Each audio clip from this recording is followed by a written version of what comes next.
നബി സല്ലല്ലാഹു അലൈഹി വസല്ലം തങ്ങൾ ഒരിക്കൽ സ്വഹാബത്തിനൊരു ചരിത്രം പറഞ്ഞു കൊടുക്കുകയാണ്. ബനു ഇസ്രായേലിൽ നിന്നുള്ള രണ്ടാളുകൾ, അവരെ കുറിച്ചാണ് ഹബീബായ തങ്ങൾ സംസാരിക്കുന്നത്. ഒരു മനുഷ്യൻ തൻ്റെ സുഹൃത്തിനെ സമീപിച്ചുകൊണ്ട് ചോദിക്കുന്നു, എനിക്ക് 1000 രൂപ ആവശ്യമുണ്ട്, താങ്കൾക്ക് എനിക്ക് കടം തരാൻ സൗകര്യമുണ്ട്. അദ്ദേഹം പറഞ്ഞു, എൻ്റെ കയ്യിൽ 1000 രൂപയുണ്ട്, ഇഅ്തിനി ബിശുഹദാ, ആരെങ്കിലും സാക്ഷിത്വത്തിന് കൊണ്ടുവരികയാണെങ്കിൽ ഞാൻ നിനക്ക് കടം തരാം. അപ്പൊ അദ്ദേഹം പറഞ്ഞു, കഫാ ബില്ലാഹി ഷഹീദ, അള്ളാഹുവിനെ സാക്ഷി നിർത്താം, മറ്റാരെയും എൻ്റെ മുന്നിലില്ലേ. ഓക്കെ, എന്നാൽ എനിക്കൊരു കാര്യം പറയാനുണ്ട്, ഫഅ്തിനി ബിൽ കഫീൽ, നീ ഒരു ജാമ്യക്കാരനെ എൻ്റെ മുന്നിൽ നിർത്തണം. അദ്ദേഹം കൈമലർത്തി അദ്ദേഹം പറഞ്ഞു, കഫാ ബില്ലാഹി കഫീല, അള്ളാഹു മാത്രമാണ് നിന്റെ മുന്നിൽ എനിക്ക് നിർത്താനുള്ള കഫീൽ. ഓക്കെ, എങ്കിൽ ഞാൻ നിനക്ക് 1000 കടം തരാം.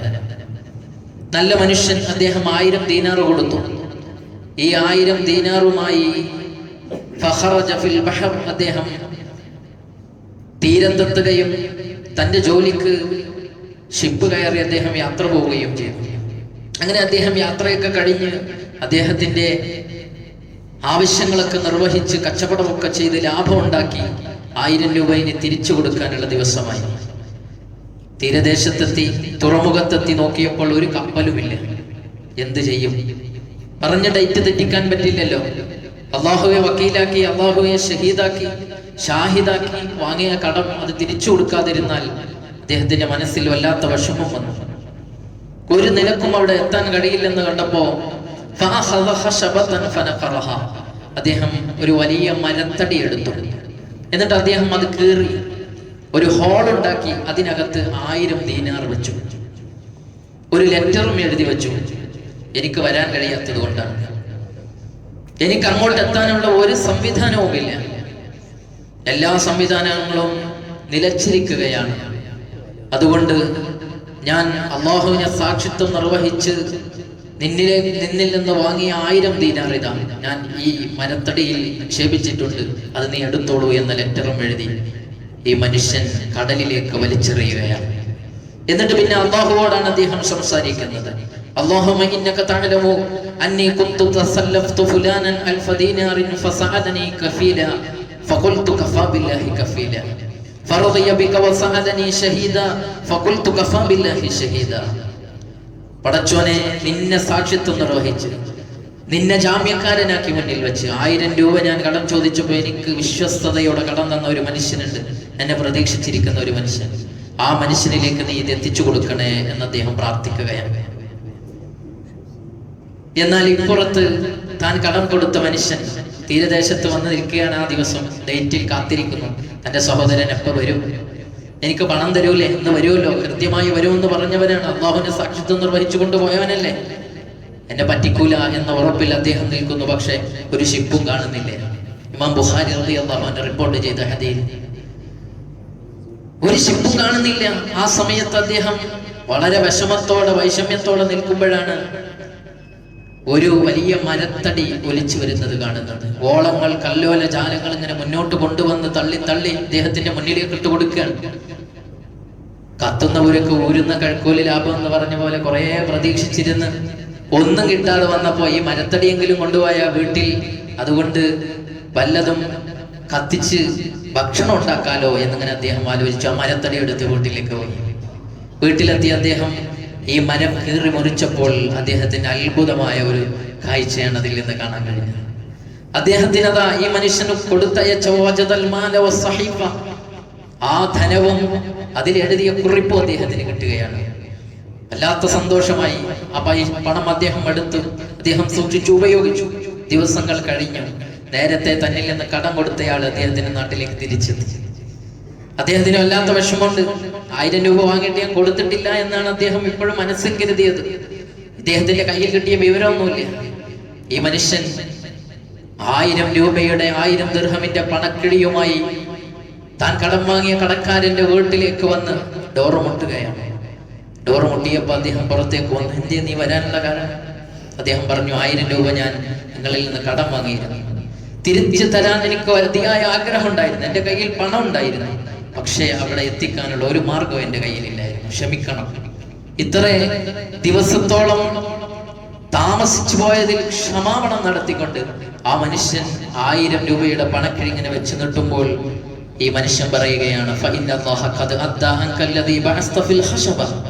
പടച്ച റബ്ബിനെ നീ മുൻനിർത്തിക്കൊണ്ട് ഒരു വലിയ മരത്തടിയിലാക്കി 1000 രൂപ കൊടുത്തയച്ചിരുന്നില്ലേ, അതാ റബ്ബ് സുബ്ഹാനഹു വ തആല ഏറ്റെടുത്ത് എൻ്റെ കയ്യിൽ എത്തിച്ചിട്ടുണ്ട് എന്ന് പറയുകയും ഈ 1000 രൂപ നീ കൊണ്ടുപോയിക്കോളൂ എന്ന് പറയുകയും ചെയ്ത സംഭവം മഹാനായ സയ്യിദുനാ മുഹമ്മദുർ റസൂലുള്ളാഹി തങ്ങൾ അവർകൾ ബുഖാരി ഇമാം റിപ്പോർട്ട് ചെയ്ത ഹദീസിൽ കാണാം, തങ്ങൾ സ്വഹാബത്തിന് ഇങ്ങനെ പറഞ്ഞു കൊടുക്കുകയാണ്.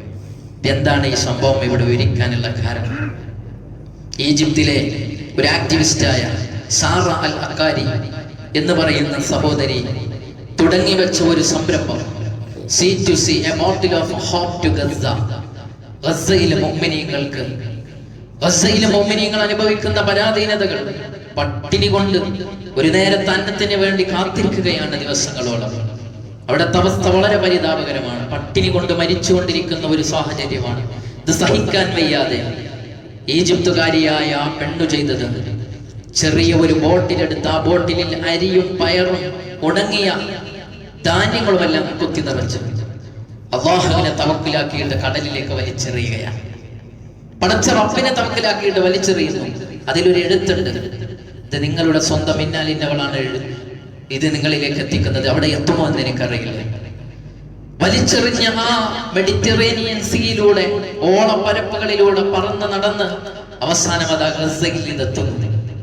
ഗസയിലേക്ക് എത്തി എന്ന് മാത്രമല്ല, 3 ദിവസം കഴിഞ്ഞപ്പോൾ സാറയുടെ മൊബൈലിലേക്ക് ഒരു കോള് വരികയാണ്. ദുരിതാശ്വാസ ക്യാമ്പിലെ ഡോക്ടറാണ് വിളിക്കുന്നത്. അദ്ദേഹം പറയാണ്, നിങ്ങൾ കൊടുത്തയച്ച 10 കുപ്പികൾ, എറിഞ്ഞ 10 കുപ്പികൾ ഇവിടെ എത്തിയിട്ടുണ്ട്. 100 കണക്കായ കുടുംബങ്ങളാണ് അതിൽ നിന്ന് സന്തോഷകരമായ ഭക്ഷണം കഴിച്ചത്. വല്ലാത്ത നിർവൃതിയാണ് അവർ. ആ കുപ്പികൾ ചുംബിക്കുന്നത് എനിക്ക് കാണാൻ കഴിഞ്ഞു. കുട്ടികൾ നിങ്ങളുടെ പേരെടുത്ത ആ കടലാസ് അവർ നെഞ്ചോട് ചേർത്ത് പിടിച്ചിട്ട് അവർ പറയുന്ന വാക്കന്റെ മനസ്സിൽ തറക്കുകയാണ്. അവർ പറയാണ്, ഞങ്ങൾ അല്ലാഹുവിന്റെ അടുക്കലെത്തുമ്പോൾ ഈ സഹോദരിക്ക് വേണ്ടി പ്രാർത്ഥിക്കുകയും അനുകൂലമായി സാക്ഷിത്വം നിർവഹിക്കുകയും ചെയ്യുന്നു എന്ന് പറയുന്നത് എനിക്ക് കേൾക്കാൻ കഴിഞ്ഞിട്ടുണ്ട്. ബോട്ടിൽ ഓഫ് ഹോപ്പ്, പ്രതീക്ഷയുടെ ബോട്ടിൽ എന്ന് പറഞ്ഞ ക്യാമ്പയിൻ, അതിന് തുടക്കം കുറിച്ച ഈജിപ്തുകാരിയുടെ ആ തുടക്കം എല്ലാവരും ഏറ്റെടുത്തിരിക്കുകയാണ്. ഇന്ന് ലിബിയയും ടുണീഷ്യയും അൾജീരിയയും അതുപോലെ തന്നെ മൊറോക്കോയും തുടങ്ങിയ രാജ്യങ്ങളിൽ നിന്നുള്ളവർ കടൽ തീരത്തെത്തി ചെറിയ ബോട്ടിലുകളിലാക്കി ഇങ്ങനെ എറിയുകയും പലതും അവിടെ എത്തിയെന്നുമാണ് കേൾക്കുന്നത്. അല്ലാഹു സുബ്ഹാനഹു വ തആല ആ പ്രയാസം അനുഭവിക്കുന്ന മുഅ്മിനീങ്ങൾക്ക് അല്ലാഹു ആശ്വാസം നൽകുമാറാവട്ടെ. എല്ലാ വാതിലുകളും അടച്ചു വെക്കുമ്പോൾ 950ഓളം വരുന്ന ട്രക്കുകൾ കെട്ടിക്കിടക്കുകയാണ്. അതിലുള്ള ഭക്ഷണങ്ങളെല്ലാം വേസ്റ്റ് ആയിക്കൊണ്ടിരിക്കുകയാണ്. അതെല്ലാം അതിന്റെ മുന്നിൽ നിന്ന് ആർമാദ നൃത്തം ചവിട്ടിക്കൊണ്ട് ഞങ്ങൾ ഒരിക്കലും ഗസയിലേക്ക് പ്രവേശിക്കാൻ അനുമതി നൽകില്ല എന്ന് പറഞ്ഞ് ആയുധധാരികളായ പട്ടാള ഉദ്യോഗസ്ഥർക്ക് മുന്നിൽ കൈമലർത്തുകയില്ലാതെ മറ്റുള്ളവർക്ക് ഒരു വഴിയുമില്ല.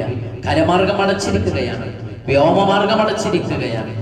എല്ലാ മാർഗവും അടച്ചപ്പോൾ അല്ലാഹു സുബ്ഹാനഹു വ തആല നോക്കൂ, നിങ്ങൾ തവക്കുലാക്കി എറിഞ്ഞ ഒരു ബോട്ടിലെങ്കിൽ ആ ബോട്ടിൽ അവിടെ എത്തിക്കാൻ പടച്ച റബ്ബിന് കഴിഞ്ഞിട്ടുണ്ട്. അങ്ങനെ ചെയ്തുകൊണ്ടിരിക്കുമ്പോഴും നാം ശ്രദ്ധിക്കേണ്ടത്, നാം വായിച്ചെടുക്കേണ്ടത്, ഇത്രയും വലിയ പരാധീനതകളൊക്കെ അനുഭവിക്കുന്ന സാഹചര്യത്തിൽ യൂഫ്രട്ടീസിന്റെ തീരത്ത് ഒരാട്ടിൻകുട്ടി പട്ടിണി കിടന്ന് മരിച്ചാൽ ഈ ഉമറിന്റെ പേരിൽ നാളെയുടെ ലോകത്ത് അല്ലാഹു സുബ്ഹാനഹു വ തആല ചോദ്യം ചെയ്യും എന്ന് പറഞ്ഞ അറബികൾ, മിഡിൽ ഈസ്റ്റിൽ ജീവിക്കുന്നവർ, അവർ 5 നേരം വെട്ടി വിഴുങ്ങി മൃഷ്ടാന ഭോജനവും നടത്തി മലർന്നു കിടന്ന് രമിച്ച് രസിച്ച് ജീവിക്കുന്ന ഒരു കാഴ്ചയാണ് നമ്മളെല്ലാവരും കാണുന്നത്. ഒന്ന് വിരലണക്കുന്നില്ല, പറയാൻ കഴിയുന്നില്ല, അവരെ ലോക്ക് ചെയ്തിരിക്കുകയാണ്. അവർക്ക് പേടിയാണ് പറഞ്ഞാൽ. നിങ്ങൾ ആലോചിച്ചു നോക്ക്, അബൂബൈദ തന്നെ പറഞ്ഞില്ലേ, നിങ്ങളെല്ലാവരെയും റബ്ബിന്റെ മുന്നിൽ ഞാൻ കൊണ്ടുവരും. അടച്ച റബ്ബിന്റെ മുന്നിൽ നിങ്ങളെല്ലാവരും ചോദ്യം ചെയ്യപ്പെടും. നിങ്ങൾ ആരും രക്ഷപ്പെടുമെന്ന് ഒരാളും വിചാരിക്കേണ്ടതില്ല. അള്ളാഹുവിന്റെ മുന്നിൽ നിങ്ങൾ മറുപടി പറയേണ്ടി വരും. നിങ്ങളുടെ മൗനവും നിസ്സംഗതയുമെല്ലാം പടച്ച റബ്ബിന്റെ മുന്നിൽ നാളെ ചോദ്യം ചെയ്യപ്പെടും. നിങ്ങൾ ഇങ്ങനെ മിണ്ടാതിരിക്കുന്നത് കൊണ്ടാണ് ഞങ്ങൾ ഇന്ന് ഈ പരാധീനത അനുഭവിക്കാനുള്ള കാരണമെന്ന് അദ്ദേഹം പറഞ്ഞു. ഇന്ന് ഗസയുടെ അവസ്ഥ എന്താണെന്ന് അറിയുമോ? ലോകത്തെ ഏറ്റവും കൂടുതൽ ആളുകൾ ഒരേ സമയം പട്ടിണി കിടക്കുന്ന സ്ഥലമായി ഗസയെ UN എടുത്ത് പ്രഖ്യാപിക്കുകയുണ്ടായി.